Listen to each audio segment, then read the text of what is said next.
Bapak Ibu, saudara-saudari Dharma, selamat pagi, salam dalam Dharma, Namo Buddhaya. Berbahagia sekali pada pagi hari ini bisa memenuhi undangan ceramah di Wihara Dhammasuka ini. Tapi hampir saja gagal, karena kebetulan nomor handphonenya lagi bermasalah. Tapi baru kemarin sempat diperbaiki, digerainya, kemudian masuk mengingatkan saya hari ini ceramah, karena jadwalnya ada di handphone lama, dan kebetulan handphone lamanya kemarin sempat ditinggal di taksi.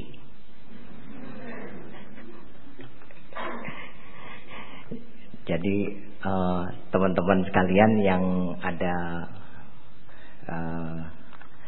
perlu dengan saya melalui BlackBerry, nanti harap nanti bisa komunikasi lewat Facebook, nanti dikasih tahu lagi ya.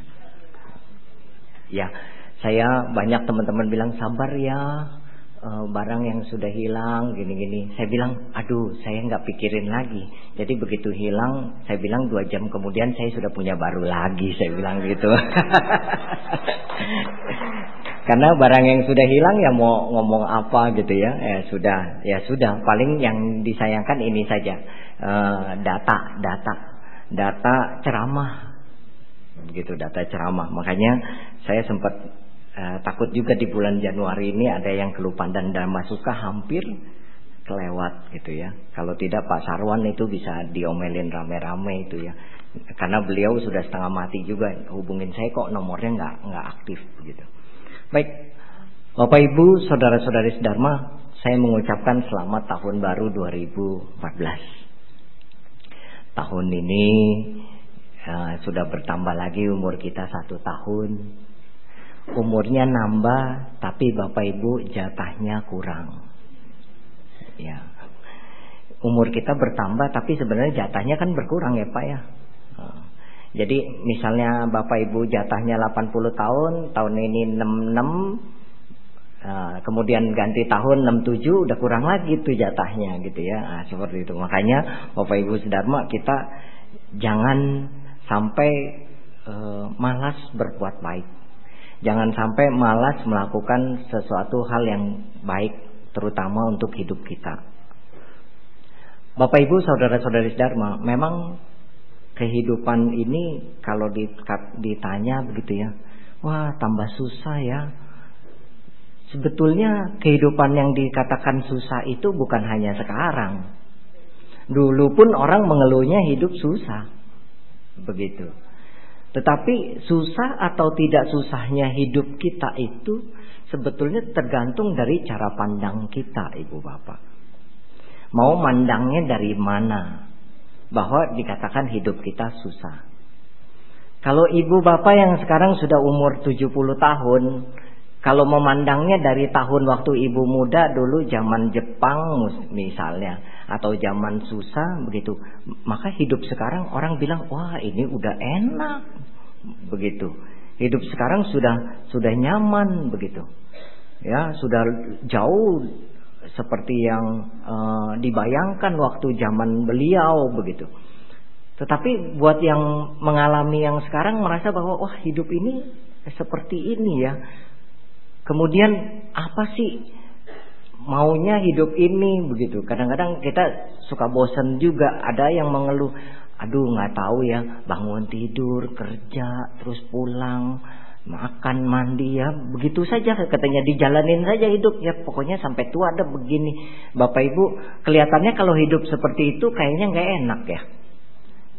Cuman ngisi waktu buat ngabisin umur begitu. Iya, buat ngabisin umur. Nah, kalau ngisi waktu. Tetapi kalau Bapak Ibu dalam tiap-tiap tahun itu punya visi, punya misi dalam hidup ibu bapak ke depan, 5 tahun lagi mau seperti apa yang mau dicapai, 10 tahun lagi seperti apa yang mau dicapai, itu hidup Bapak Ibu akan penuh semangat. Karena apa? Ada tujuan. Ada tujuan jangka pendeknya, ada tujuan jangka panjangnya. Kalau tidak, akan menghabiskan waktu sedemikian saja. Seperti itu ya. Ada orang mengeluh kepada saya, Romo, saya dengar orang di wihara ada tur ke Thailand, ke India gitu ya, kemana begitu ya, ke luar negeri. Saya sih boro-boro deh Romo, nggak bakalan bisa. Sebetulnya bisa, cuma mau atau tidak mau. Kalau mau bisa, ada keinginan bisa ya. Ikut tur sistemnya gimana, kan harus bayar. Kita mah kredit. Kok kredit, mana mau tur kredit. Kita yang kredit sendiri, kumpulkan itu dana buat nanti tur gitu. Nah, seperti itu.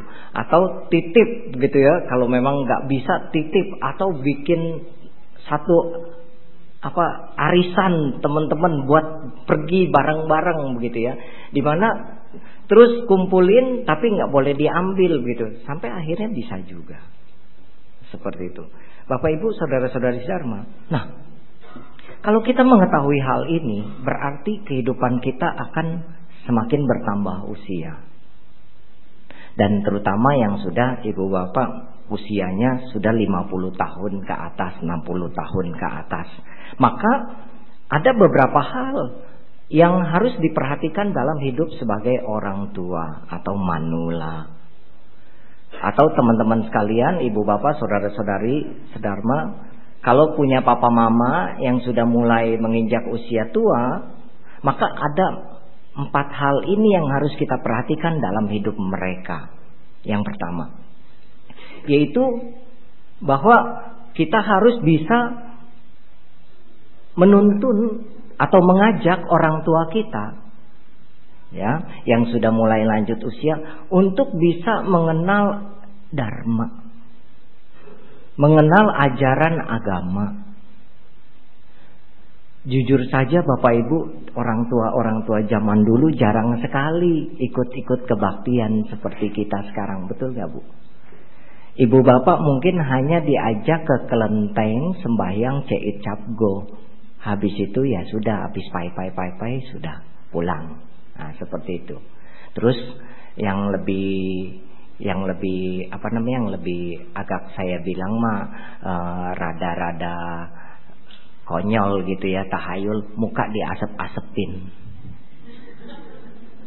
Gitu ya. Ya, seperti itu, muka diasep-asepin gitu ya. Nah, seperti itu. Nah, ini rada-rada tahayul begitu ya. Jadi anak-anak yang kalau misalnya dulu kita ikut mama papa ke wihara atau ke sembahyang gitu, kok begitu ya, udah keramas, wangi-wangi gitu kan, seperti itu. Udah ke salon ya, sasak 1,5 meter gitu kan, asep-asepin begitu.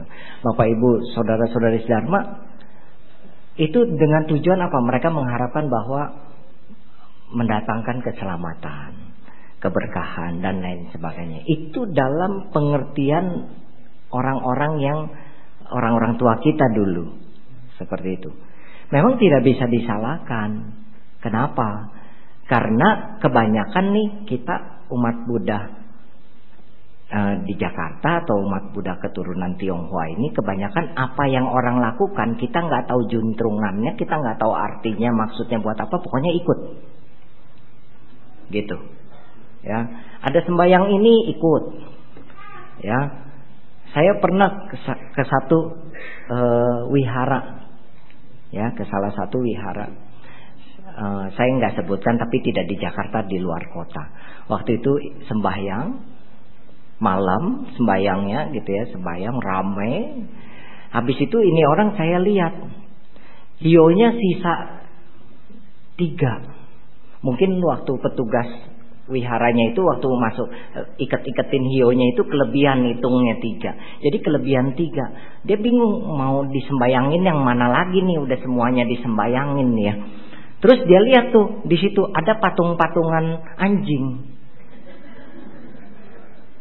Ya, ada patung-patungan anjing di taman orang buat duduk-duduk, ada patung-patungan anjing, maksudnya mah hiasan itu patung anjing itu. Entah dia pikirannya entah bagaimana, dia sih memang nggak pai.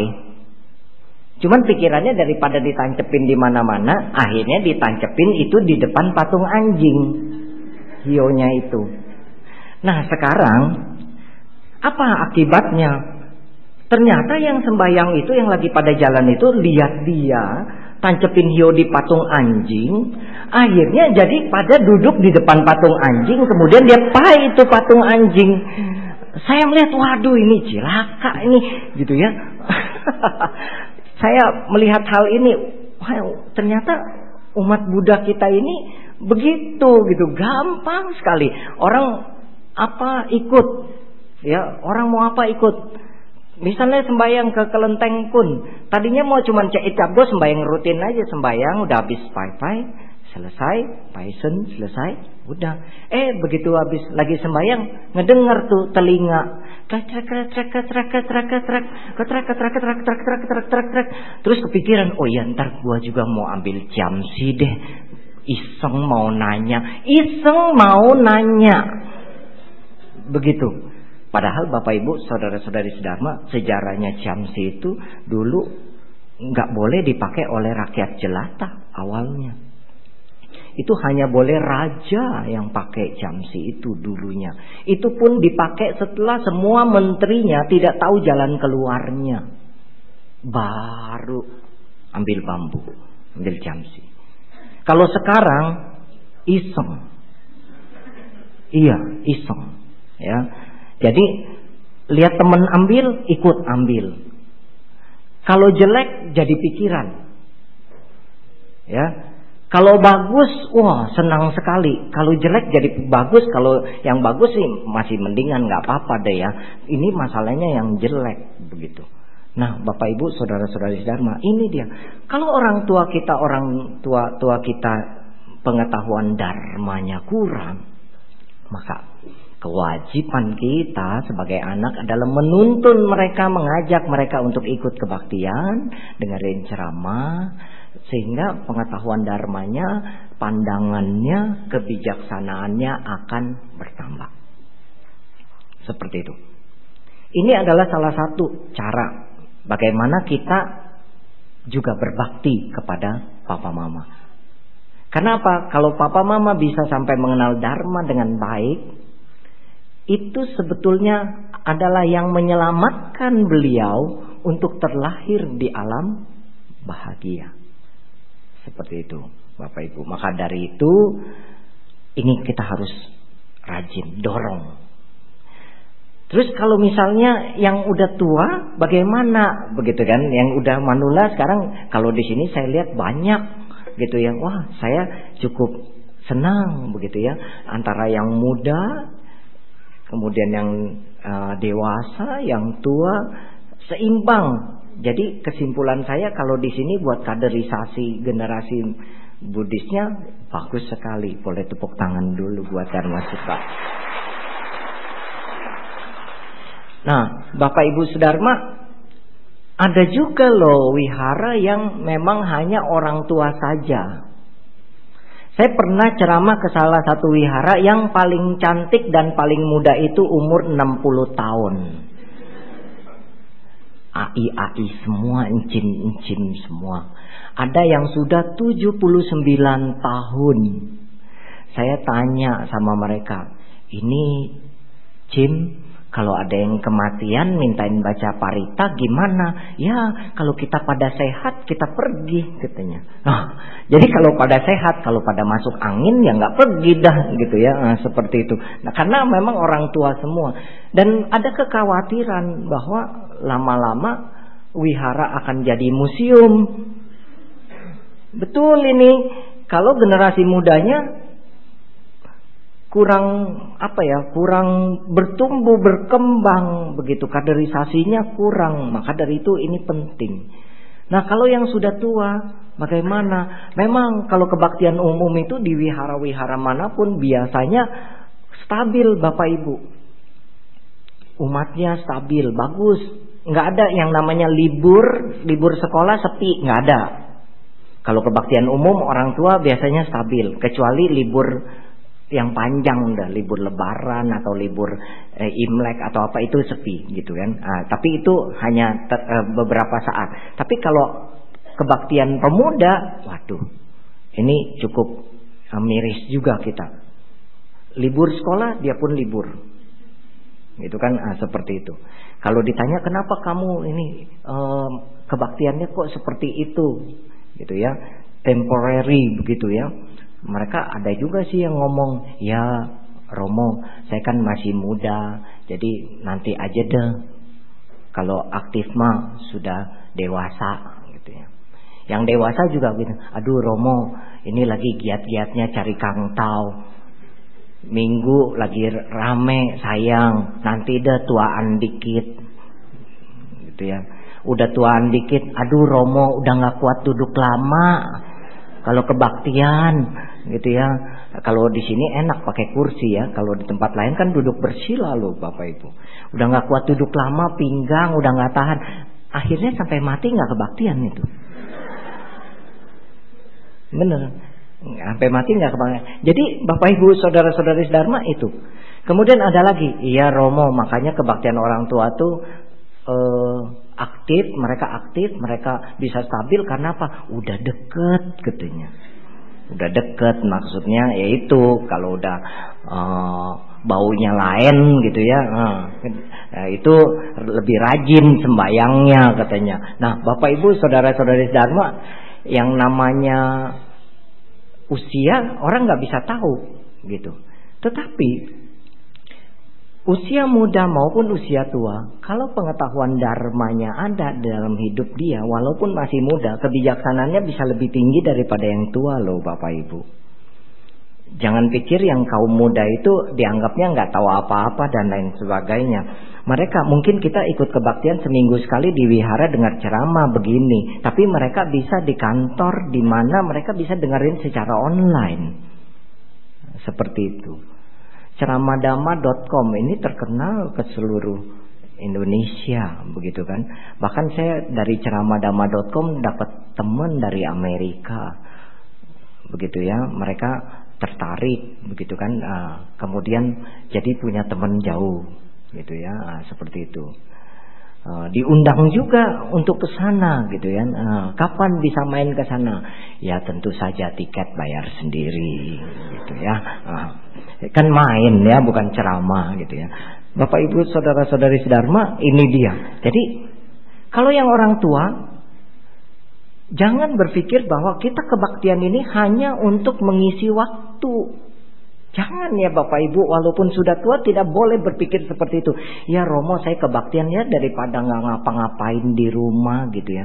Itu kualitasnya jadi jelek, kurang bagus tujuannya. Begitu tadi Cici ada yang mengatakan bahwa kualitinya harus bagus gitu kan. Kalau kita berbuat baik, betul itu gitu kan. Dulu pernah juga tuh saya juga sempat malu juga, pengurusnya bilang handphone apa dimatikan, ternyata yang bunyi saya duluan handphonenya yang ceramah, saya lupa yang ceramah matiin gitu ya, seperti itu pernah juga tuh kejadian begitu juga gitu ya. Jadi pengurusnya lupa umumin romonya udah matiin belum gitu ya. Gitu ya. Bapak Ibu saudara-saudari Dharma, ini dia. Jadi kalau misalnya kita sudah berusia tua, memang harus banyak mendengarkan dharma atau melakukan hal-hal yang sifatnya baik. Karena apa? Itu akan menambah kebijaksanaan. Bukan apa Bapak Ibu, terus terang saja, orang usianya tua itu siklusnya itu orang katakan berbalik lagi seperti anak-anak. Seperti itu, ya. Bahkan ditambah lagi nanti kalau nggak ada kegiatan di rumah, jomponya itu lebih cepat, pikunnya lebih cepat, seperti itu.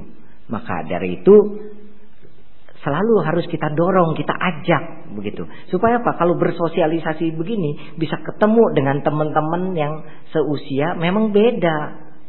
Kalau kita di rumah mungkin bicara dengan papa mama hanya 1 jam, belum tentu 1 jam intens, 1 jam ngobrol begitu, belum tentu.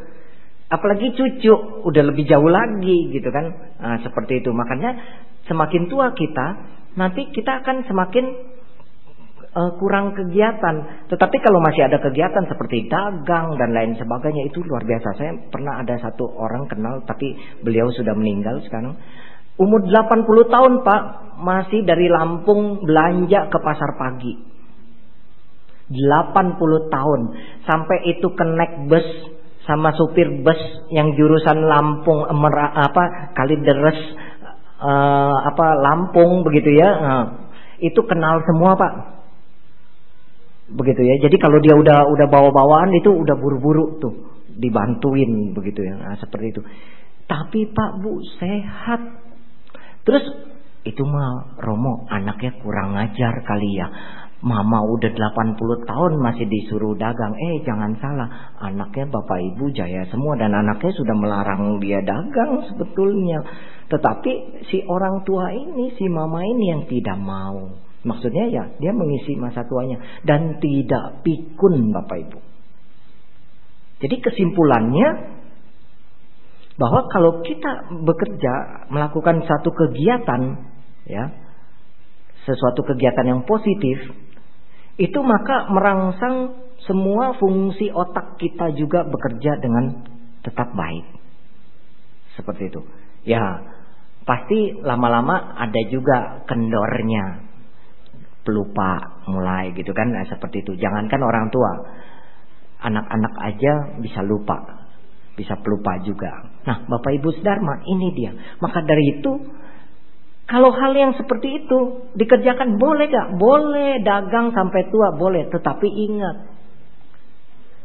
kalau sampai tua kehidupannya hanya dipenuhi dengan cari duit dari muda sampai tua seperti itu orang tua kita, maka keterikatan mereka terhadap terhadap uang, terhadap benda itu sangat kuat dan itu bahaya kalau sampai mereka bawa sebelum meninggal dunia.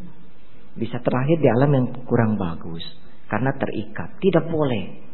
Harus belajar, kita harus ajak mereka supaya melepas. Mungkin kalau anak kasih tahu orang tua agak susah, makanya ajak kebaktian. Supaya dengerin ceramah, lama-lama dia ada masukan. Oh begitu ya, oh seperti itu ya.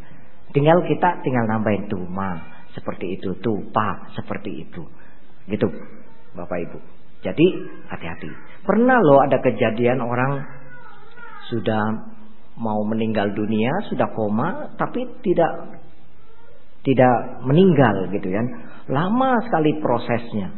Sudah dibacain parita, sudah panggil ini, panggil itu, tidak ini juga. Tapi bukan, jangan berpikir begini ya, jangan dibalik nih. Kita diundang baca parita, orang sakit, orangnya udah koma, kita datang mudah-mudahan tuh orang cepat mati. Jangan begitu pikirannya, ngerti nggak?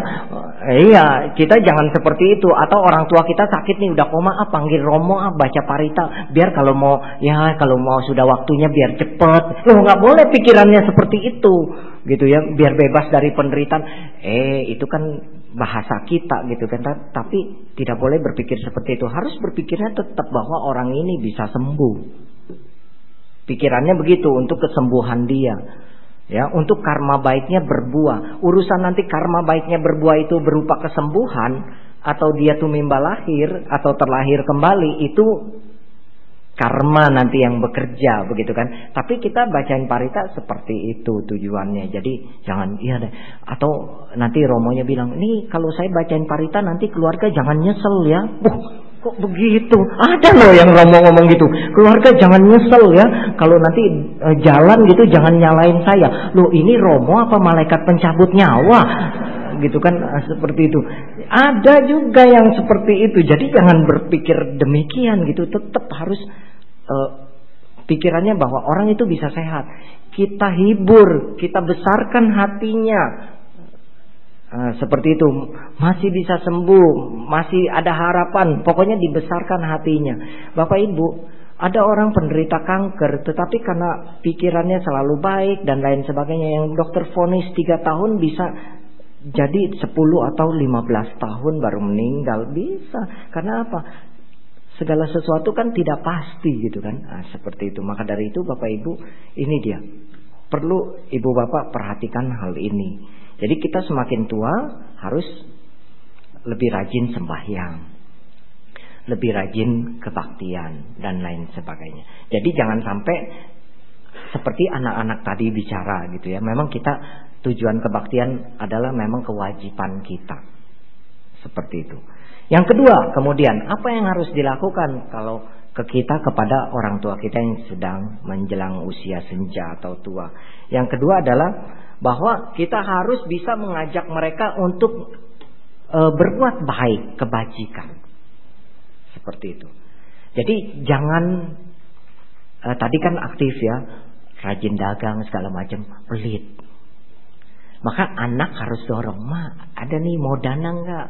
Ma, kegiatan ini ke panti asuhan. Ma, ada kegiatan Waisak. Mama kan pinter bikin kue. Ini Ma mau dana enggak bikin kue dan lain sebagainya." Kita ajak. Kalau papa mama nggak aktif nih di wihara, kita ajak. Syukur kalau kita bisa ajak mereka ikut. Begitu. Memang nggak gampang, harus pelan-pelan, step by step begitu ya langkahnya. Nah itu tapi kalau misalnya berhasil, waduh, satu hal yang membahagiakan kita, papa mama kita bisa aktif juga. Jangan hanya kita, ya, jangan hanya anak-anak kita ajak juga. Bapak Ibu Sedharma.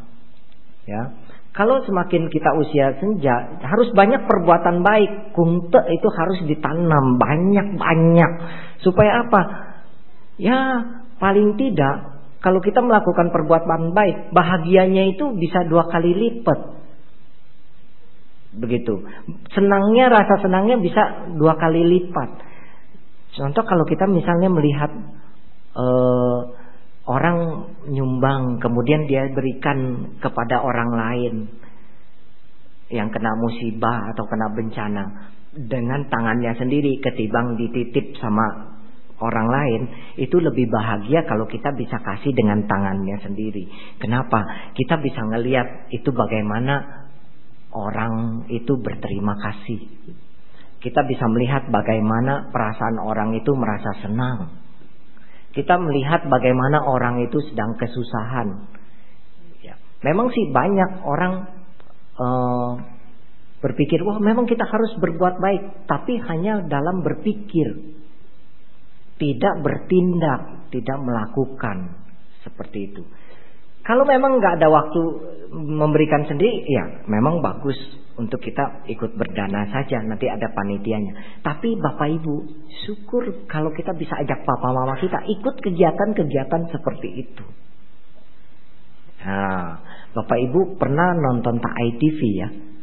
Sering kali kita melihat mereka itu di Suci itu banyak sekali kegiatan sosial yang memang kita lihat, bahkan sampai usia manula pun ikut loh Bapak Ibu. Nah, seperti itu. Dan setelah mereka ikut, apa mereka kelihatannya capek, kelihatannya sedih atau susah? Tidak, malah kelihatannya mereka lebih gembira gitu hidupnya. Karena apa? Ada kegiatan, ada satu kebahagiaan melakukan perbuatan baik.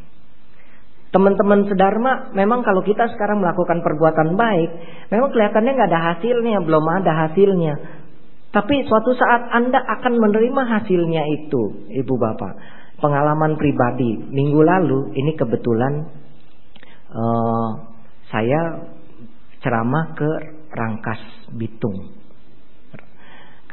Saya mau coba naik kereta. Ya, mau coba naik kereta. Katanya naik kereta cepat. Kalau berhentinya persis stasiunnya itu dekat wiharanya, jadi gampang. Akhirnya saya cari jadwalnya. Jam berapa dari Serpong? Udah dicari. Oh, ada jam 10. Kalau nggak salah jam 10 atau jam 11, jam 12, jam 1, kemudian jam 4 sore.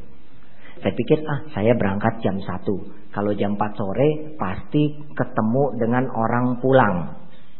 Gitu. Udah. Memang saya berusaha untuk itu, ya. Tetapi karma berkata lain. Saya berangkat udah siap-siap jam 12 dari rumah, jam 12 lewat, ya.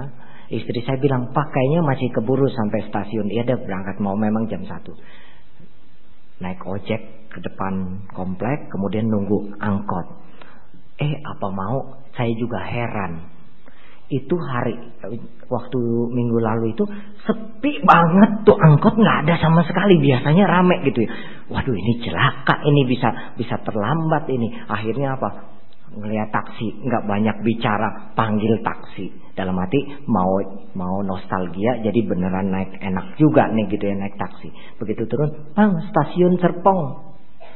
Oh iya, saya pikir dia tahu. Saya naik, kalau dari Melati Mas ke stasiun Serpong kan sebetulnya kan ini harusnya tahu dia. Kebetulan saya memang nggak pernah naik kereta dari stasiun Serpong, jadi saya belum tahu lokasinya di mana begitu ya. Lupa waktu itu ikut, tapi lupa saya. Nah, saya duduk taksi, terus bapaknya bilang, yang di Rawabuntu ya Pak. Oh, celaka. Begitu dia ngomong begitu, saya udah langsung langsung pikir, wah ini pasti dia nggak tahu. Saya bilang, bukan Pak, di stasiun Serpong. Wah, kalau yang di situ saya nggak tahu, Bapak tahu jalannya.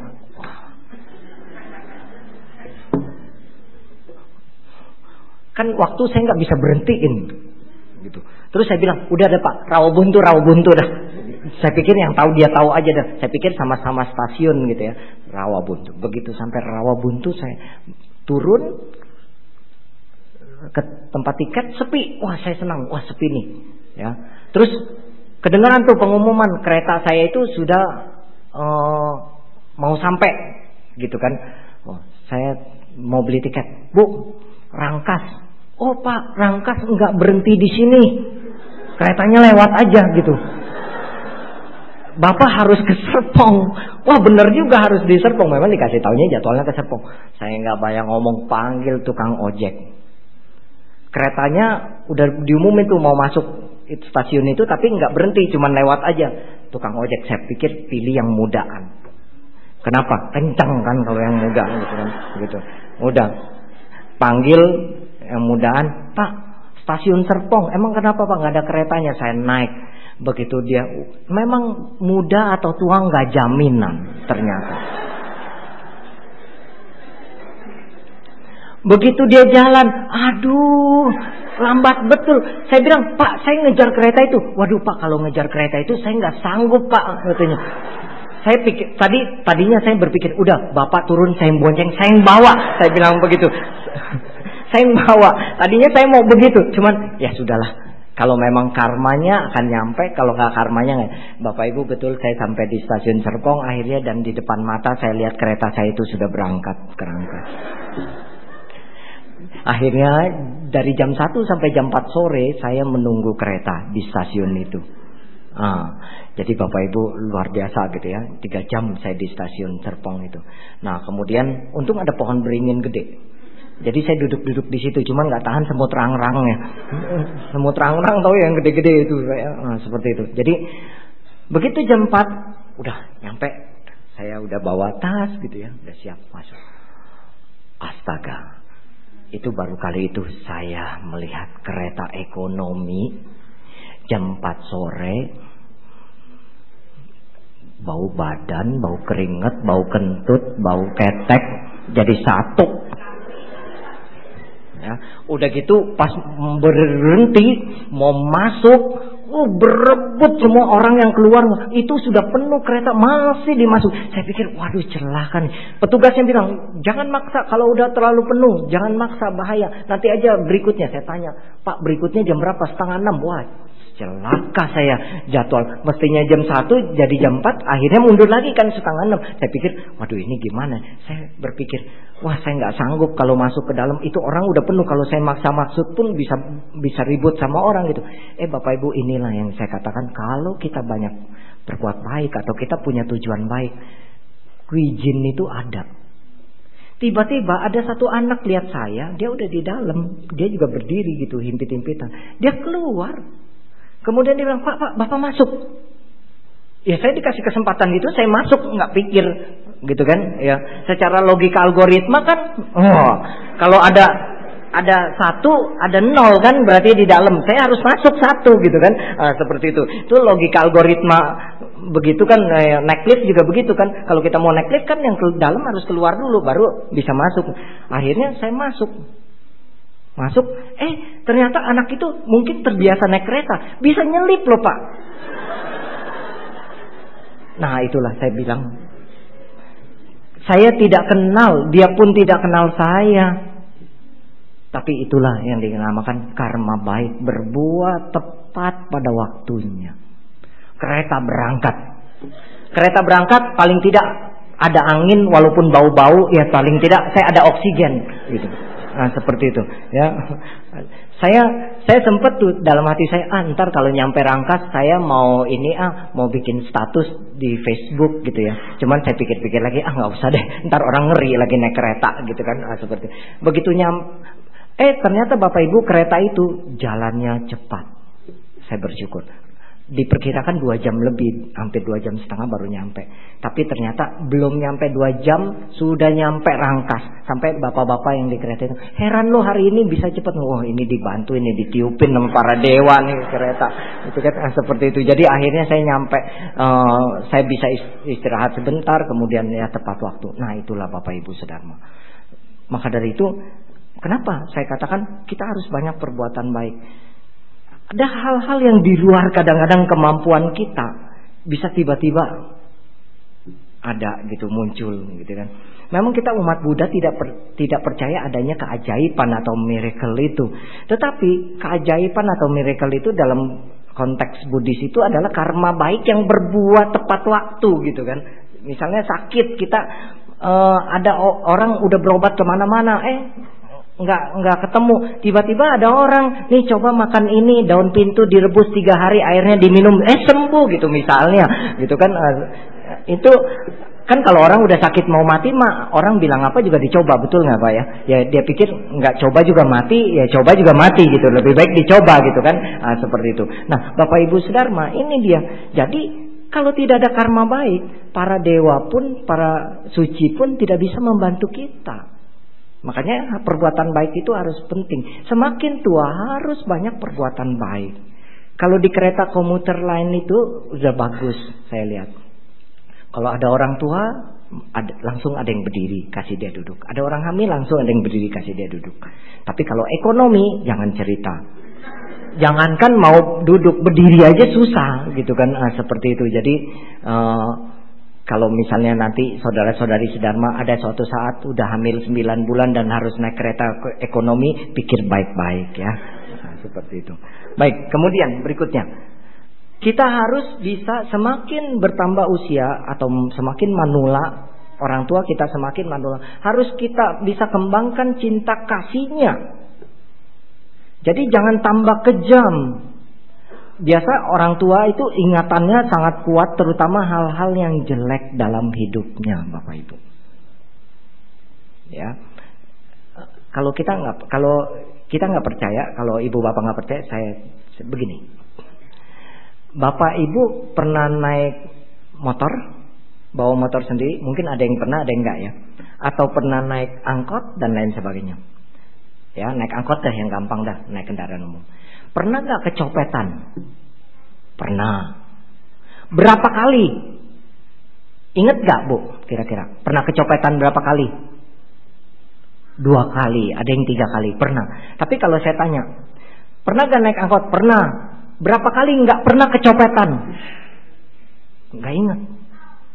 Berapa kali ya? Habis udah banyak kali naik dan nggak kecopetan nih. Kalau kecopetan 3 kali, ingat tuh. Nah, berarti di dalam hidup kita lebih ingat yang bagus atau yang jelek? Yang jelek. Makanya orang tua pasti dia akan mengingat sesuatu ya, di mana daya ingatnya itu waktu masih muda itu sedang kuat dan dia mengingat yang jelek. Maka begitu masa tuanya dia akan ingat itu. Coba kalau kita dekat dengan orang tua Bapak Ibu, dia akan ceritanya ngulang. Itu lagi. Betul nggak Pak? Ini kita sama-sama punya orang tua. Makanya kita harus maklum. Kalau ada papa mama kita bercerita seperti itu, jangan emosi. Kadang-kadang kesel anaknya. Aduh Ma, itu udah diceritain lebih kali 5 kali gitu kan, seperti itu. Cerita itu lagi. Jangan salah.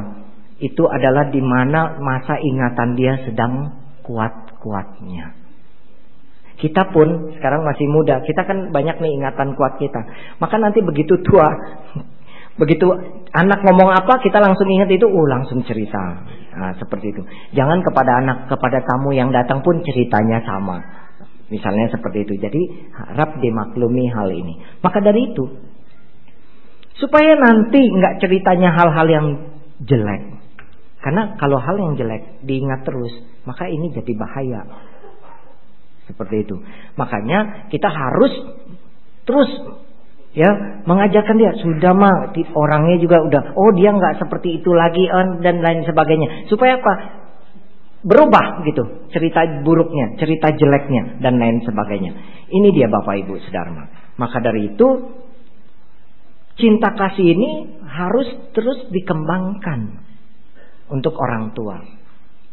Ya, tadi boleh adain kegiatan tapi jangan sampai terikat.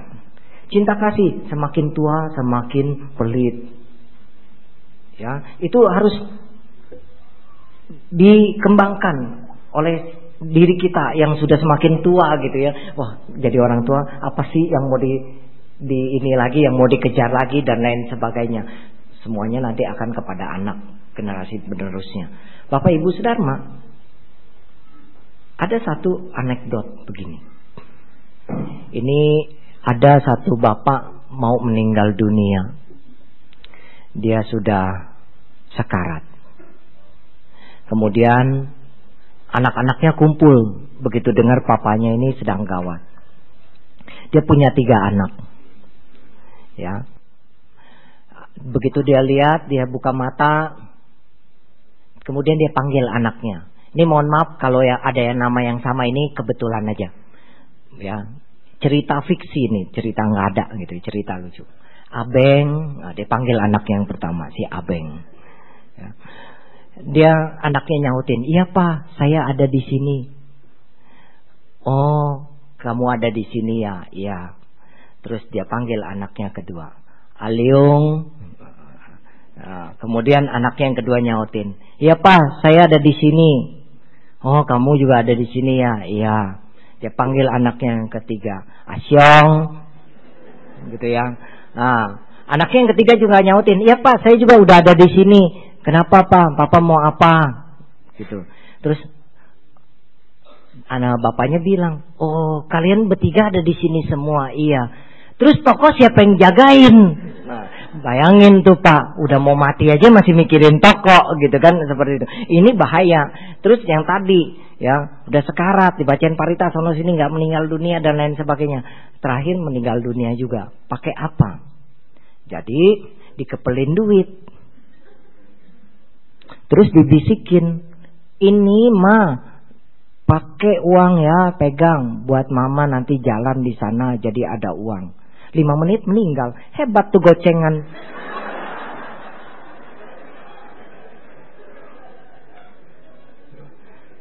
Tai Picu kalah sakti.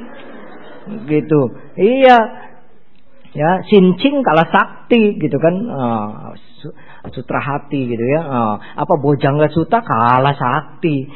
5.000 pakai mantra tertentu. Nih buat ongkos jalan. Berangkat. Gitu. Bapak Ibu Sedharma, tapi jangan salah, kalau meninggalnya seperti ini, kira-kira bagus gak nih? Kurang bagus. Pasti dia akan terikat dengan kebendaan seperti itu. Makanya harus diajarkan cinta kasih. "Ayo Ma, gini Dana." Walaupun mungkin masih dia ngomel-ngomel, "Ngapain sih gini-gini?" "Nggak apa-apa Mama, kita harus banyak begini supaya..." Ya kita sambil ngomong, sambil kita ajak ngobrol. Nah, seperti itu. Kita ajak, kita dorong mereka untuk bercinta kasih. Dan yang terakhir, yang keempat. Kalau masa tua, ya, orang tua kita masa tua, maka kita harus membuat mereka selalu gembira.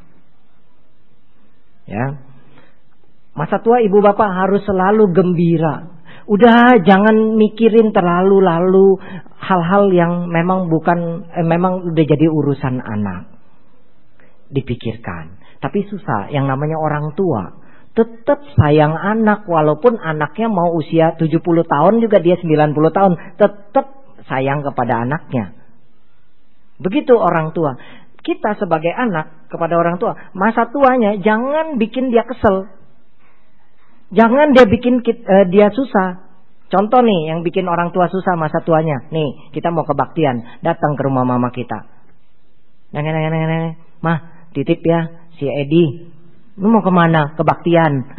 Ini bukannya diajak, dititipin anak. Jangan. Memang sih, tapi kok mama saya seneng-seneng aja. Emang seneng, tapi pernah gak diajak jalan-jalan bareng? Pernah gak diajak happy-happy bareng? Selama ini kan kalau happy-happy sama anak aja. Betul gak Bu, Pak? Ini mohon maaf ya kalau ada yang seperti itu. Saya juga belajar juga. Bukan berani mengajarin yang lebih tua. Tidak, saya juga belajar juga seperti itu. Makanya ini untuk mengingatkan kita. Oh, ternyata mama papa kita juga perlu hiburan. Perlu hal-hal yang menyenangkan hati dia gitu kan. Seperti itu. Kalau perlu ditanya nih tahun baru nih mau Imlek, papa cita-cita apa sih yang belum papa kesampaian? Mama cita-cita apa sih yang mama belum kesampaian? Misalnya dia bilang, aduh mama pengen tuh jalan-jalan ke Cungko. Nah, pegang kata-katanya itu cita-cita dia. Wujudkan teman-teman sedharma, ibu bapak sedharma. Itu membuat orang tua yang happy di masa tuanya, gembira di masa tuanya. Itu ya. Kalau misalnya mama kita, papa kita dengar dia suka kalau sambil masak, sambil nyapu, sambil nyanyi. Nah, berarti orang tua kita hobi nyanyi. Beliin home theater, karaoke di rumah. Betul. Cariin lagu-lagu zamannya. Siapin. Nih, Mak, kalau mama mau karaoke apa nyanyi, Mak. Gitu, Pak, nyanyi gitu kan. Nih, mic-nya, setelin dan lain sebagainya. Udah siap, tinggal cetek. Bisa. Begitu. Urusan nanti suaranya kayak kucing kejepit atau gimana, jangan komentar.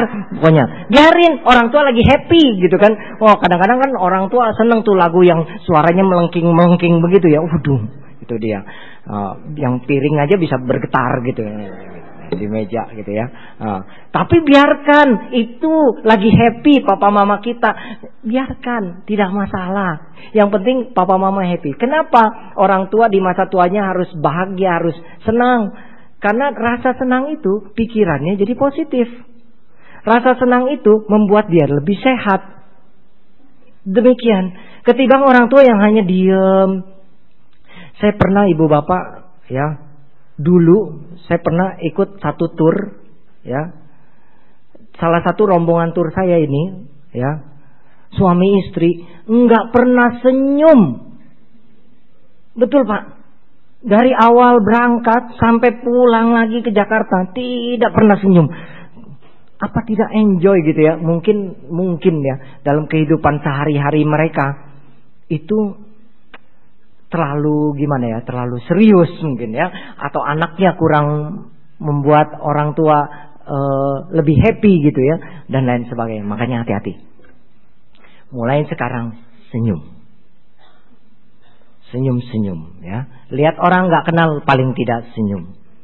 Ya, di wihara paling tidak kan kita tahu sama-sama umat ya senyum. Ketemu di WC senyum ya. Nah, seperti itu. Nah, jadi jangan cemberut aja ya dan lain sebagainya. Itu dia Bapak Ibu. Jadi bikin papa mama happy, senang. Ibu bapak yang sudah usia lanjut, buat kita rasa senang di rumah. Kerjakan sesuatu yang menyenangkan. Hobi papa mama apa? Kita harus tahu.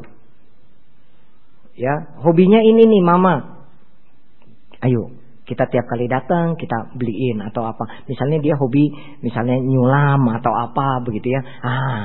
Kita support hobinya. Atau kita ajak jalan-jalan, dia hobinya apa gitu. Kebetulan ada pameran, kita ajak. Seperti itu. Nonton 21 sekali-kali ajak. Memang sih orang tua kebanyakan kalau diajak begini. Gak usah lah, mama di rumah aja. Begitu ya Pak. Seringkali orang tua kita ajak begitu ya, menolak. Gak usah lah, di rumah aja lah. Tetap Pak, kita harus berusaha ajak dia. Gitu. Harus. Karena apa? Orang tua mau berpikir begini. Cari uang susah. Terus nanti kalau perginya banyakan orangnya banyak, keluar duit lebih banyak. Kalau dia gak ikut kan keluar duitnya nggak terlalu banyak. Orang tua tuh pikirnya begitu. Kadang-kadang Kalau dia nggak ikut, jadi nggak keluar duit banyak anaknya. Itu kadang-kadang seperti itu. Maka dari itu kita yang harus pinter-pinter bikin papa mama senang, bahagia. Nah, ini 4 hal yang harus bisa kita lakukan kepada papa mama kita dalam hidup kita. Dan 4 hal ini ya diajarkan oleh Nabi Kungce, ya, oleh Nabi Konghucu kepada kita, kepada perlakuan kita di mana papa mama kita masih hidup, itu yang harus kita perlakukan seperti ini. Kalau sudah meninggal, kita cuma menyembayangi. Dan sudah meninggal, baru dikasih makan ya katanya. Kalau masih hidup, nggak dikasih makan ya, kasih gitu ya. Kalau sudah meninggal, satu meja. Kalau masih hidup, apa adanya. Gitu ya. Terbalik. Ya, pastinya waktu masih hidup, papa mau daging apa? Ya, pasti juga nggak minta daging gajah. Gitu ya. Nah, seperti itu. Papa mau makan apa? Ah, seperti itu. Ya, mama mau makan apa? Siapkan. Kalau bisa mampu, kita sediakan. Jadi jangan begitu sudah meninggal baru yang nggak dimakan pun disediakan. Seperti itu. Sebetulnya upacara-upacara atau tradisi budaya Tionghoa itu mereka melakukan itu setelah orang tua meninggal itu tujuannya bukan buat yang meninggal Bapak Ibu, tapi buat kita yang hidup. Kayak misalnya disediain sembayang-sembayang, sediapin ini itu.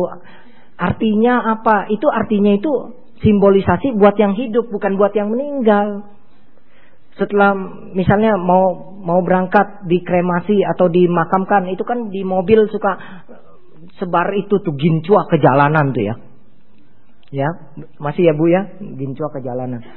Itu tujuannya buat apa? Orang bilang nanti dia bisa pulang. Ini mama papanya bisa pulang ke rumahnya.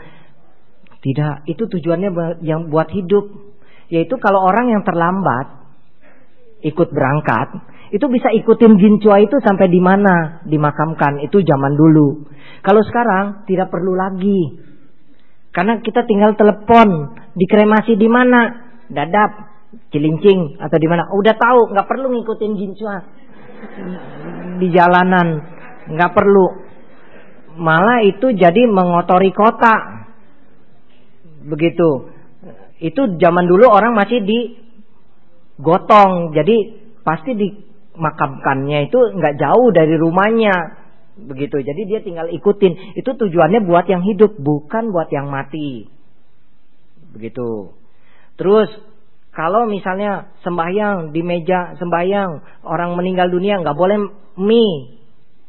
Begitu kan? Nggak boleh makan mie. Tujuannya bukan buat yang meninggal, tapi buat yang hidup. Itu menasihatkan kita kalau lagi kesusahan jangan panjang, jangan jadi berkepanjangan seperti mie. Harus sampai di situ selesai. Kalau ulang tahun, pesta pernikahan, boleh makan mie. Karena apa? Kalau kebahagiaan itu harusnya bisa panjang seumur hidup. Itu tujuannya buat yang hidup, bukan buat yang mati. Tuh. Setelah dimakamkan, ya cuci tangan, cuci muka. Supaya apa? Nggak diikutin. Waduh. Ya, nggak ciong dan lain. Nah, itu tujuannya bukan buat yang mati, tapi buat kita yang hidup. Karena apa? Habis pergi ke rumah duka, ke pemakaman, ke krematorium, itu banyak bakteri. Maka harus cuci tangan, ini dibersihkan. Makanya bagian yang terbuka yang dicuci. Begitu, bagian yang terbuka yang dicuci. Sampai rumah mandi, suruh cuci muka dulu di rumah. Supaya apa? Bakteri tidak ikut masuk rumah. Itu cuci muka di depan pintu. Maksudnya begitu. Bukan buat yang mati, tapi buat yang hidup. Habis memakamkan atau kremasi, fotonya dibalik. Terus udah gitu nggak boleh nengok belakang, betul nggak? Suruh pulang nggak boleh nengok belakang lagi. Itu bukan buat yang mati, tapi buat yang hidup. Artinya apa? Yang sudah meninggal dunia sudah beres. Kita yang masih hidup terus maju ke depan, jangan lagi lihat ke belakang. Itu begitu. Kebanyakan jadi tahayul, Bapak Ibu. Tapi masalah tahayul atau tidak tahayul itu yang paling penting adalah papa mama waktu masih hidup. 4 hal ini yang harus kita usahakan. Ya, 4 hal ini yang harus kita usahakan. Paling tidak bikin papa mama senang hatinya. Baik, terima kasih atas perhatiannya. Salam dalam Dharma, Namo Buddhaya. Baiklah, kita langsung saja. Bapak-bapak, ibu-ibu, ada yang ingin bertanya langsung? Kami persilahkan lebih dahulu sebelum Romo menjawab yang tulisan. Ya, kepada yang ingin bertanya silakan. Silakan Bu, nggak apa Bu. Silakan, biar kita semua mendengar pertanyaan dari Ibu. Selamat siang Pak Rudi. Ya, ya. Pak Rudi, saya mau tanya soal Ya. waktu itu saya Lebaran, pada libur kan semuanya, saya di rumah. Dari rumah pikir saya kayaknya nggak enak di rumah, mau ke saudara saya ya, ke Kota Bumi. Dari rumah saya naik angkot, mau ke Cengkareng, mau ke tempat busway.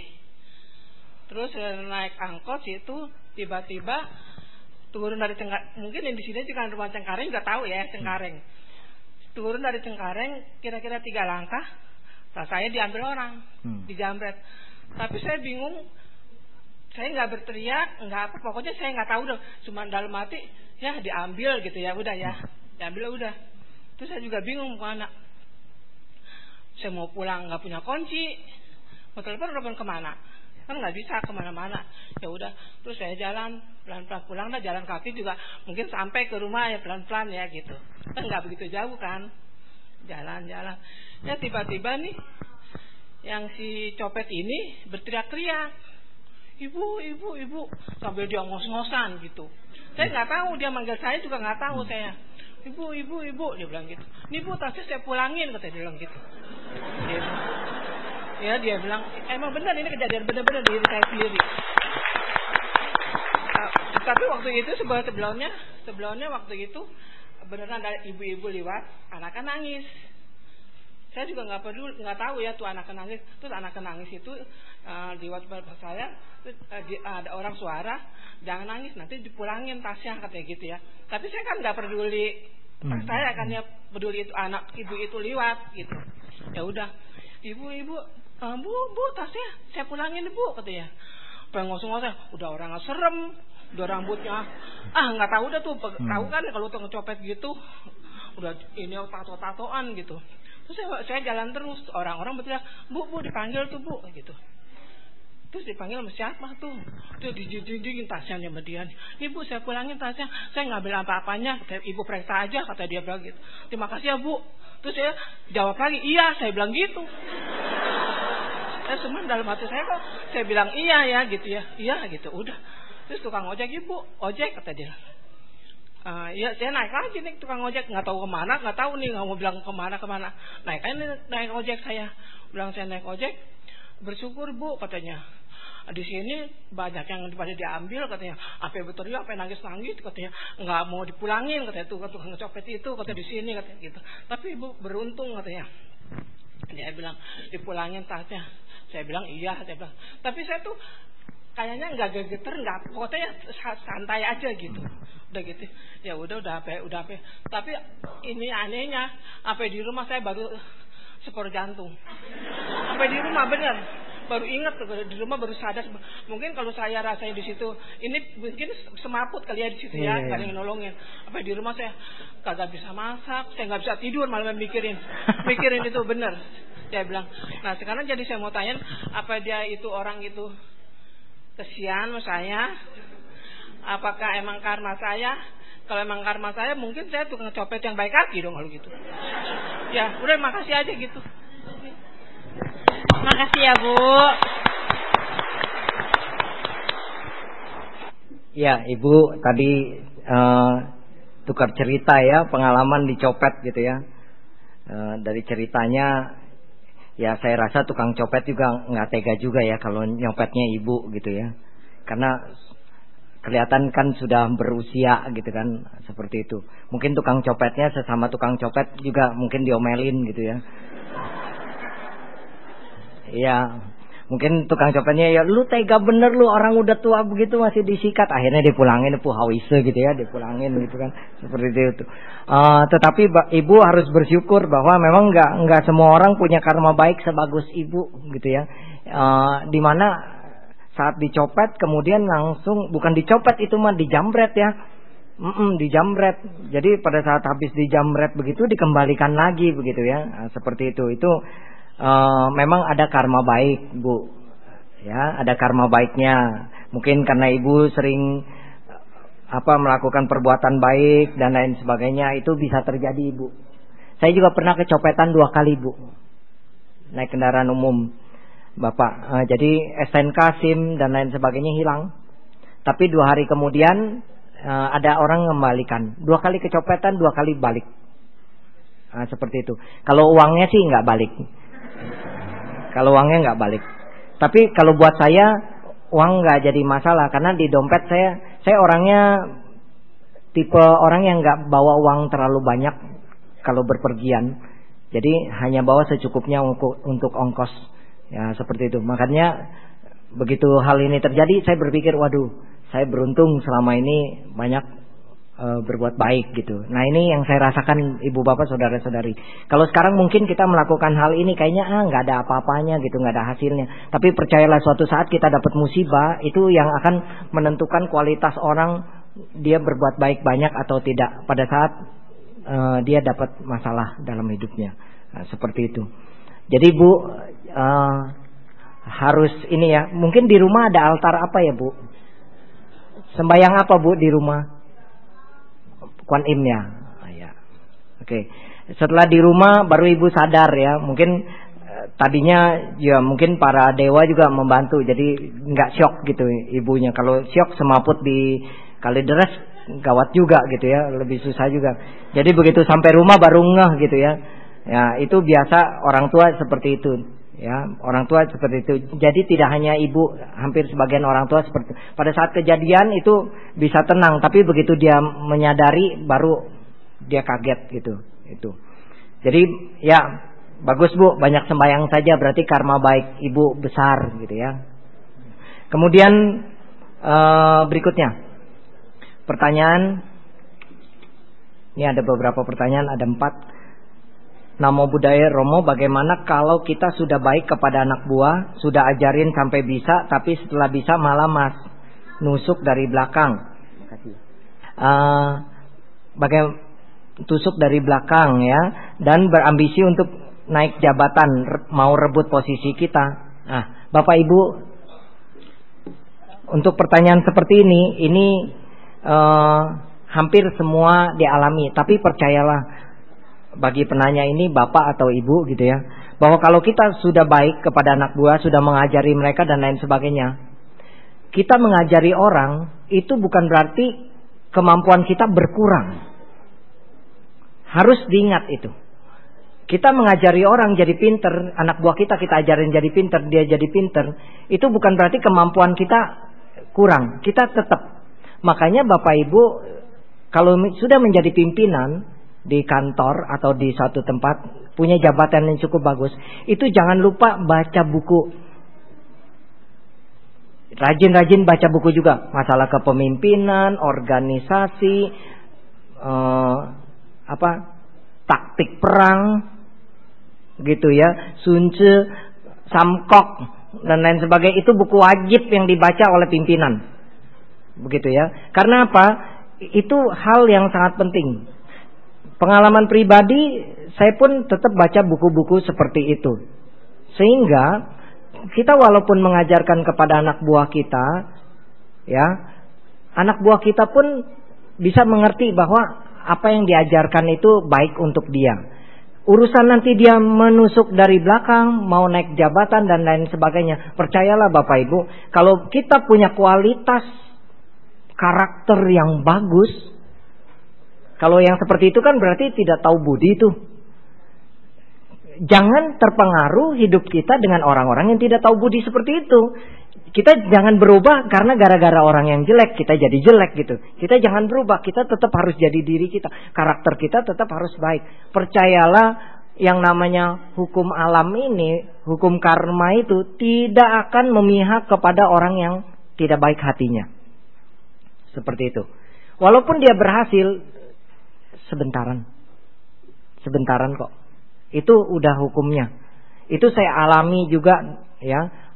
Di dunia kerja ada juga begitu, seperti itu. Tetapi percayalah, kalau kita tetap punya prinsip, walaupun kita tahu oh ini orang sifatnya kurang baik dan lain sebagainya, kita tetap harus bisa jadi diri kita yang baik. Ya. Dan nanti ada jalannya.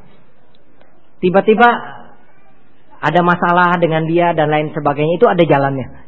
Kita nggak perlu doain, apalagi sampai, waduh Romo, saya apakah orang pinter aja ya, supaya jaga wibawa saya gitu ya. Oh terakhir pakai batu cincin segede-gede apa gitu ya. Ya terang aja orang takut sama kita bukan takut karena itu ada isinya, bukan. Tapi karena takut ditonjok kita, itu masalah. Karena batu cincin gede-gede gitu kan, seperti itu. Nah Bapak Ibu Sedharma nggak perlu seperti itu. Nah tapi ingat, kita yang harus waspada. Kita nggak melakukan seperti itu, orang lain belum tentu, betul nggak Pak? Bawahan kita atau teman-teman kerja kita belum tentu tidak melakukan hal itu. Makanya kita harus bisa memproteksi diri kita sendiri. Bagaimana caranya? Yaitu yang pertama banyak perbuatan baik. Yang kedua kita harus rajin baca parita. Rajin baca parita. Itu sebagai memproteksi diri kita sendiri. Rajin meditasi. Itu memproteksi diri kita sendiri. Jadi pada saat misalnya ada sesuatu yang kurang bagus, itu langsung kita tahu. Begitu ya. Langsung kita punya firasat. Bahkan kalau kita dekat dengan orang yang berniat jahat dengan kita bisa tahu loh Bu, Pak. Begitu ini, wah, kayaknya orang ini tidak baik gitu. Ada niat tidak baik. Kita bisa langsung tahu. Jadi kita langsung bisa proteksi, hati-hati, lebih waspada dan lain sebagainya. Itu dia. Jadi Pak, kemudian kalau misalnya saya nggak tahu, ini tidak dijelaskan, ini anak buah, berarti kita pimpinan. Kalau jadi pimpinan itu lebih mudah untuk anak buah yang seperti ini. Berarti kan kurang beres. Mutasi saja, selesai. Kan kita pimpinan. Gitu kan? Kan kita pimpinan. Tapi kalau misalnya sulit mutasinya gimana? Oh, itu pakai strategi. Itu pakai strategi. Ya.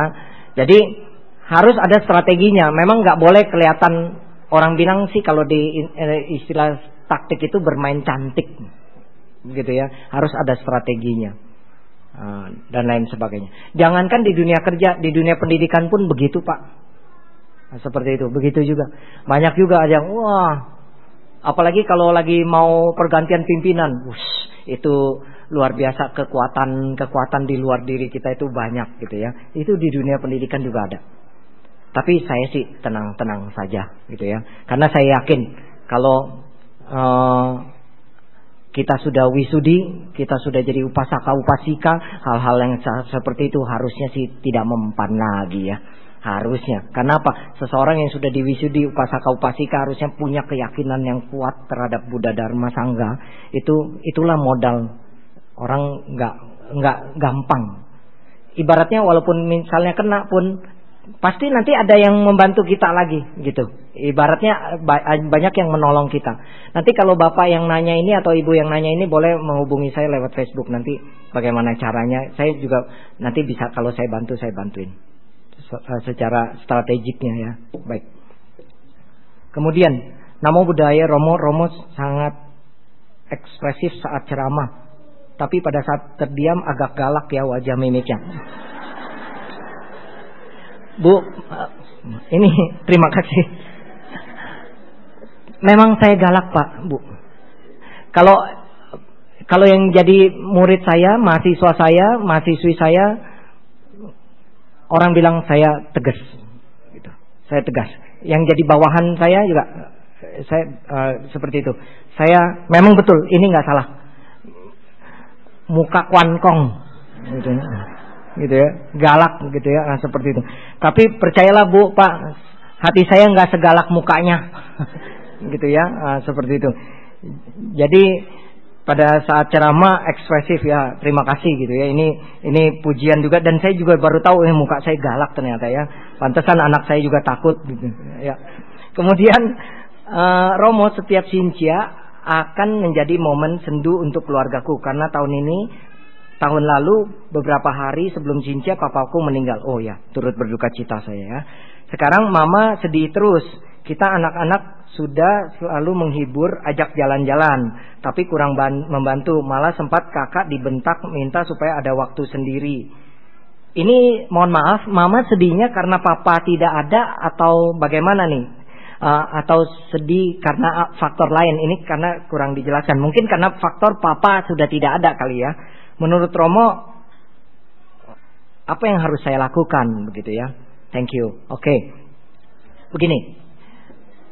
Kematian karena ditinggalkan orang yang dicintai itu tidak gampang melupakan.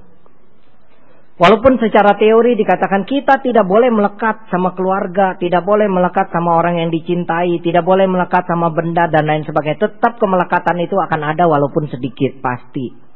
Karena hati tetap terbuat dari daging, bukan batu. Begitu, ya. Oleh karena itu adalah hal yang wajar. Tetapi kalau sedihnya ini sampai menangis terus, ini sudah berlebihan memang. Begitu ya. Maka dari itu, ya, kalau misalnya mamanya sedih setiap kali mau Sincia ini sedih teringat, itu hal yang wajar, biasa. Gitu ya. Jangankan yang sudah berkehidupan suami istri, yang kehidupannya dijalanin sudah puluhan tahun bersama, itu pasti. Yang baru pacaran 2 tahun aja putus, bisa nangis seminggu gitu kan, seperti itu ya. Atau lupainnya susah. Nah, maka dari itu ibu bapak, saudara-saudari sedharma harus mengerti karakter daripada anak kita atau orang tua kita. Dia tipe pecinta sejati atau bukan? Kalau tipe pecinta sejati papa mama itu pasti begitu sampai kapanpun. Jangankan ingat lihat fotonya aja bisa nangis gitu kan. Kalau yang anak muda tipe pecinta sejati, ciri-cirinya gimana? Udah putus lama dapat lagi. Ada loh, udah putus seminggu dapat lagi dia. Oh, itu bukan tipe pecinta sejati gitu kan. Tapi bagus yang seperti itu, lebih cepat dia. Tapi kalau tipe pecinta sejati itu lama gitu ya, seperti itu. Nah ini, itu bisa dites kepada Anda tipe pecinta sejati atau bukan. Itu ada tesnya sebetulnya gitu ya. Nah, Bapak Ibu sedharma, jadi kalau misalnya ada yang seperti ini, mama sedih terus dan lain sebagainya, kita lihat, kita alihkan hobinya apa? Hobinya apa si mama ini? Karena apa? Orang bisa mengisi waktu, bisa membuang waktu dia tanpa dia terasa, itu dia menjalankan hobinya. Contoh nih, Pak. Anak kita nggak hobi pelihara ikan. Kita punya akuarium 2 meter. Kemudian kita suruh nih hari Minggu, nih papa ke wihara, kuras ya. Dia nggak demen. Bener dia kuras Pak. Tapi beda kalau kita yang nguras, yang hobi kita. Ikannya kita tangkepin dulu pelan-pelan. Kalau dia mungkin selang, ikannya diuber-uber sama selang biar masuk ke selang gitu. Daripada dia tangkepin, nah, itu karena keki gitu, setengah hati. Itu karena tidak hobi. Tapi kalau hobi, ikannya diangkatin, dipindahin, malah diajak ngomong lagi, bisa apalagi ikan koki ya, bisa dipegang-pegang gitu kan, dipindahin. Memang kalau kelihatan rada-rada juga ya gitu kan, binatang diajak ngomong, itu hobi. Itu hobi. Lebih parah lagi orang kalau udah hobi ayam, dia belum mandi, ayamnya dimandiin dulu sama dia. Ayamnya mandi dulu, dia belum mandi gitu kan, seperti itu. Itu dia ya. Nah, maka dari itu ibu bapak sedharma jangan heran, itu hobi. Nah, sampai nguras pasirnya dan lain sebagainya, sampai akhirnya sudah jadi lagi, sudah bersih lagi, sampai ditata lagi batu-batunya dan lain sebagainya. Itu hobi. Sampai satu hari selesai, dia merasa happy. Mama kita, coba lihat hobinya apa, senangnya apa. Terus kalau misalnya anak menghibur, malah kurang sempat kakak dibentak ya, dan lain sebagainya. Kita bisa minta tolong keluarga kita yang dekat sama mama. Kalau anak agak susah, kita minta keluarga mama yang dekat sama mama nih. Siapa? Ii, Ai, Ako, atau siapalah yang dekat gitu ya. Itu minta tolong. Maksudnya untuk datang, main, dan lain sebagainya. Kalau perlu kita jemput. Kita ajak nginep di rumah, dan lain sebagainya. Ini strategi. Karena apa, Bapak Ibu? Apapun yang terjadi dalam hidup kita, waktulah yang akan bisa membantu dia. Waktu melupakan akhirnya lama-lama waktu ya. Dulu pernah juga di dalam keluarga saya ada satu keluarga, anaknya meninggal dunia. Nah, jadi mamanya ini stres Bu, Pak. Jadi cuma duduk bengong. Itu hampir 1 tahun. Begitu. Nangis karena anaknya meninggal. Seperti itu. Nah, kalau seperti ini nggak ada kata-kata yang tepat untuk menghibur, nggak ada. Saya juga bingung kalau disuruh coba Romo hibur supaya senang, nggak ada. Yang bikin senang itu anaknya hidup lagi, tapi kan nggak mungkin, gitu kan, seperti itu. Nah, bagaimana? Waktu, ya harus sabar. Jadi emosional, timbulnya cepat marah dan lain sebagainya emosional. Tapi anak semua sabar. Tapi begitu udah lewat beberapa tahun, biasa lagi. Nah, waktu, sabar gitu ya. Nah, kalau mamanya seperti ini, minta tolong AI-nya atau siapanya yang dekat dengan mama. Kita sering ajak nginep di rumah atau pergi bareng. Tapi ajak mama, jangan hanya mama sama kita, tapi ajak yang dekat dengan dia. Jadi ada teman ngobrol yang cocok menurut mama kita. Gitu, kalau ada mama teman baiknya yang sering sekali-kali nggak apa-apa, misalnya hiburan daripada sedih terus dan lain sebagainya ke Bali misalnya. Ya kita ajak gitu kan. Temennya juga kita ajak aja udah sekalian buat hiburan. Kalau benar-benar memang mau menghibur mama kita. Sambil kita bilangin, minta dia supaya terus dorong. Ya sudah, dihibur lah seperti itu. Biasanya akan lebih cepat bisa mengendalikan emosinya atau kesedihannya. Itu saran saya dulu sementara ya. Nanti kalau perlu nanti lewat Facebook aja. Kemudian Namo Buddhaya Romo, kakek dan nenek saya masih ada. Nenek saya di Medan, tebing tinggi. Tahun lalu sudah berpesan kepada anak cucu bahwa semuanya sudah beres. Kalau sudah waktunya kami pergi. Tidak usah habiskan uang rumah sakit, biaya pemakaman, kremasi sudah siap, tinggal diproses. Wah, mantap ini. Ya, udah siap berarti ya. Nah, lalu saya sempat bertanya, kalau memang semua sudah beres, apakah mati atau apa ya ini? Mati sudah ini kurang jelas, sudah siap. Ternyata ada satu orang yang nenek benci banget. Dan saya bilang nenek harus rela dan memaafkan. Bagaimana menurut pandangan Romo? Ini susah. Dalam kehidupan orang ini memang ada rasa cinta dan benci. Itu biasa. Cuma kalau memang misalnya amanya ini, panggil ama mungkin ya kalau orang Medan. Kalau amanya ini memang masih pikirannya bagus, sehat dan lain masih sehat dan lain sebagainya, kita ajak ya Bapak Ibu ke wihara, ketemu bante atau ketemu suhu untuk bisa kasih nasihat. Atau di rumah channel-channel sinetron Indonesia matiin. Karena semua channelnya, filmnya, semua balas dendam, benci. Ya, kalau perlu atur TAI TV aja yang muncul di sana. Mau gelombang 1, 2 TAI TV semua. Mau nggak mau dia nonton TAI TV, gitu kan? Nah, seperti itu. Dan beliin dia, ini kalau yang orang tua, beliin dia DVD, video-video, cerita-cerita yang menggugah hati, yang ibaratnya kalau balas dendam itu tidak ada putusnya, tidak ada hasilnya, tidak ada bagusnya dan lain sebagainya. Itu saran saya, ya. Karena orang tua kalau dia nonton seperti itu kan dia konsentrasi, dia nonton, dia bisa akhirnya dia bisa mengerti pelan-pelan gitu.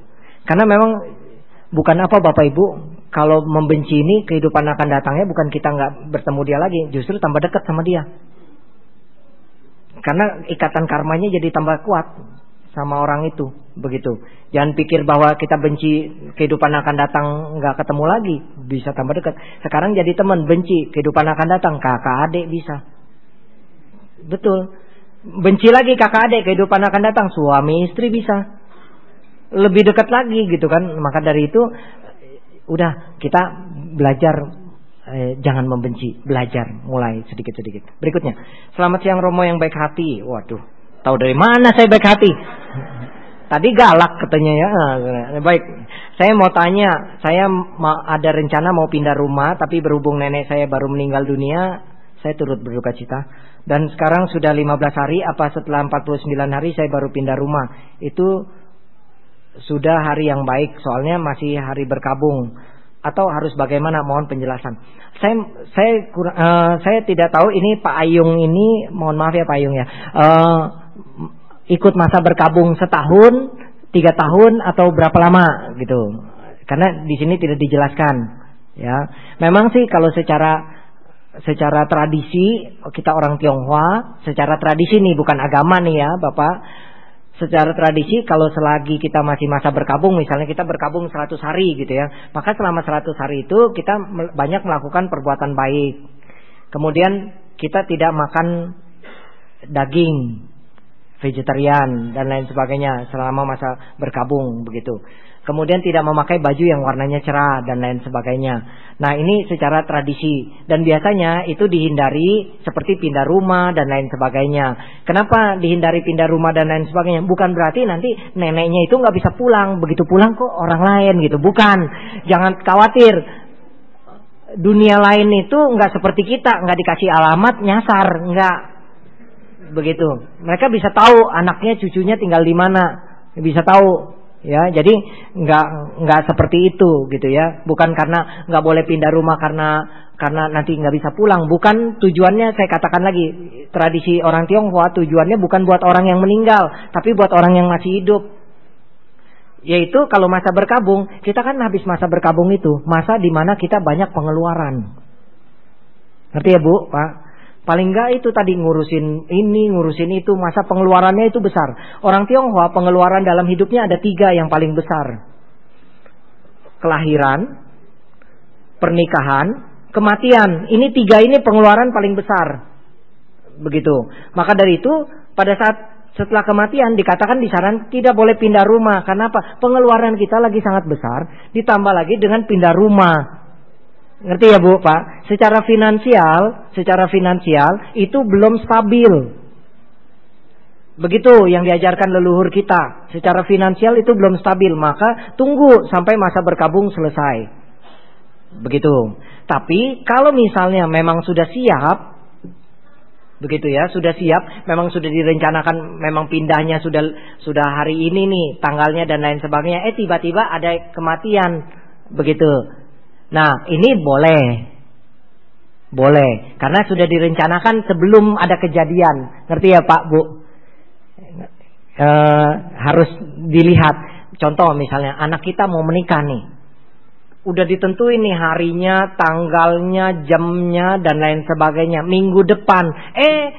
Hari ini, poponya meninggal. Batal nggak tuh? Jalanin Bu, Pak, jangan dibatalin. Karena apa?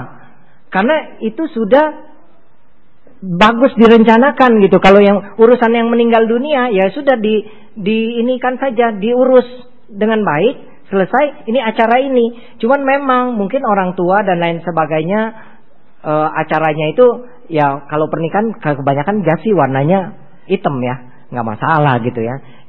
Jarang, nggak pernah saya lihat jas warnanya merah kecuali Cio tahu deh ya, pakai baju itu. Nah, Bapak Ibu Sedharma, nah ini dia yang terus bisa dijalankan. Tapi kalau memang ini belum direncanakan, ini meninggal dunia, maka ini boleh ditunda.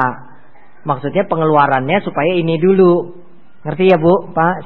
Jadi pengaturan leluhur kita itu hebat. Jadi bukan untuk yang meninggal, tapi secara finansial keluarga yang ditinggalkan. Begitu.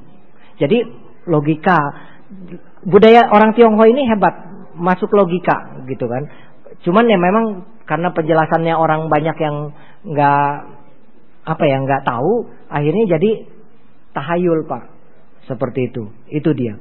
Begitu saja payung saran saya. Kemudian Omi Tohut Romo Rudi, Omi Tohut juga. Selamat siang Romo, saya ingin tanyakan, ada keluarga yang meninggal lagi suasana duka selama belum upacara 3 tahun tidak boleh bikin buat onde di keluarga. Apa sebabnya? Ini juga pas nih.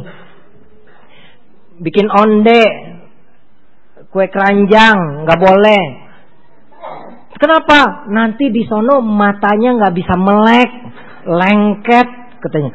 Aduh celaka dah. Nah, seperti itu ya. Nggak bisa ngomong, mulutnya nggak bisa buka, lengket katanya di sana. Tidak ada hubungannya. Ini juga budaya orang Tionghoa. Tidak ada hubungannya dengan yang mati, tapi yang hidup. Artinya di budaya orang Tionghoa itu, kita kalau ada kematian, kita gotong royong Pak, Bu, keluarga itu. Jadi kalau dia masa berduka, dia jangan bikin apa-apa untuk kegiatan sembahyang dan lain sebagainya. Keluarganya yang anterin, bantuin. Ngerti ya Bu? Onde juga dia nggak bikin, padahal sih gampang, tinggal pulung, cemplungin, jadi apa ya? Sebenarnya mah nggak repot gitu bikin onde. Bacang begitu kan juga nggak kalau bacang rada repot gitu ya. Nah itu biasanya keluarga yang nganterin. Jadi saling membantu, itu hebatnya budaya kita orang Tionghoa seperti itu. Jadi saling bantu. Bahkan kalau yang di kampung-kampung tuh Pak, kalau ada pesta pernikahan itu mereka datang bawa gula Pak, bawa tepung, bawa terigu, seperti itu masih. Kalau yang di daerah Tangerang itu, sebelah sana itu masih seperti itu. Bawa terigu, bawa gula, buat bikin kue, ngebantuin dan lain sebagainya. Itu demikian. Itu budaya orang Tionghoa kuatnya di sana. Jadi kekeluargaannya, keakrabannya itu tinggi. Makanya nggak boleh bikin onde kalau masa berduka. Kenapa? Nanti dibawain, dianterin sama keluarga, dibantuin sama keluarga. Kita pun begitu. Kalau ada keluarga yang meninggal dunia, mereka masa berkabung, kita anterin gitu, kita bantuin, kasih dan lain sebagainya. Itu dia. Itu jadi tidak ada hubungannya masalah orang yang meninggal, tetapi itu karena faktor kebudayaan kita orang Tionghoa saling tolong menolong di mana masa berkabung. Zaman dulu Pak Bu, kalau masa berkabung kita harus tinggal dulu nih, zaman dulunya sekali, kita harus tinggal dekat kuburan papa mama. Jadi berhenti semua kegiatan yang sifatnya duniawi itu berhenti. Makan cak-cai, sifat yang kerja berhenti semua yang sifatnya duniawi. Karena apa? Mengurus pemakaman orang tua selama 3 tahun begitu. Tapi sekarang kan nggak bisa seperti itu, zaman berubah. Maka dari itu kita jadi masyarakat umat Buddha Tionghoa yang modern gitu. Bisa ikutin budaya tapi disesuaikan dengan perkembangan zaman. Nah, seperti itu. Dulu kan masih pakai baju belacu ya. Kalau baju duka sekarang bisa pakai kaos putih. Itu juga sekarang kan nyaman pakai kaos putih. Kalau belacu habis masa berkabung ke dokter kulit, gatel gitu ya, seperti itu ya. Nah, itu dia. Berikutnya terakhir, masih ada satu lagi. Tadi Romo bilang sebagai anak mengajak membimbing orang tua ke wihara mendengar ceramah. Pertanyaan saya adalah, bapak saya sudah lanjut usia 84 tahun, masih bisa jalan, tapi telinganya agak kurang pendengarannya. Kadang suka saya ajak ke wihara, tapi beliau tidak bertahan, alasan beliau kuping nggak bisa dengar. Dibelikan alat bantu dengar, beliau nggak mau pakai, alasan beliau risih di kupingnya, tidak enak. Saya sebagai anak berbakti harus bagaimana Romo? Waduh, ini luar biasa, masih punya papa usia 84 tahun. Ya, itu satu keberuntungan ya, karma baik yang besar kalau punya orang tua bisa sampai 84 tahun. Tapi ya memang kita yang harus lebih sabar. Kalau untuk 84 tahun Pak diajak ke wihara, memang pasti pendengaran kalau nggak mata yang kurang. Oleh karena itu sebaiknya ya sudah, kita di rumah bikin dia happy saja. Kalau misalnya mau mendengarkan ceramah dan lain sebagainya, mungkin bisa di stylin atau beli film-film yang menyangkut tentang dharma dan lain sebagainya. Itu ada juga, bisa di stylin, bisa nonton bareng dan lain sebagainya. Kemudian kalau pakai alat bantu telinga, itu hampir semua orang tua bilang nggak enak. Hampir semua orang tua bilang nggak enak makainya. Kenapa? Nggak biasa, risih memang. Tapi bisa juga karena mungkin kalau diajak ke wihara pakai itu, entar diketawain orang. Bisa juga ada yang berpikir seperti itu, ya, diketawain orang dan lain sebagainya. Pakai kursi roda aja kadang-kadang ada keluhan, jangan nanti malu diliatin orang. Ada yang seperti itu juga orang tua.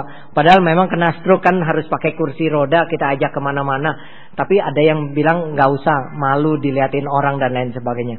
Sebetulnya sih bukan malu buat dia, tapi orang tua nggak mau kita malu gara-gara dia. Ngerti ya Bu, Pak? Itu pikiran orang tua seperti itu tuh Bu, Pak. Jadi jangan pikir bahwa dia mungkin mama malu kali ya stroke dan lain sebagainya, kita bawa-bawa pakai kursi roda. Jangan salah, dia pikirnya bukan begitu, tapi dia pikirnya buat kita.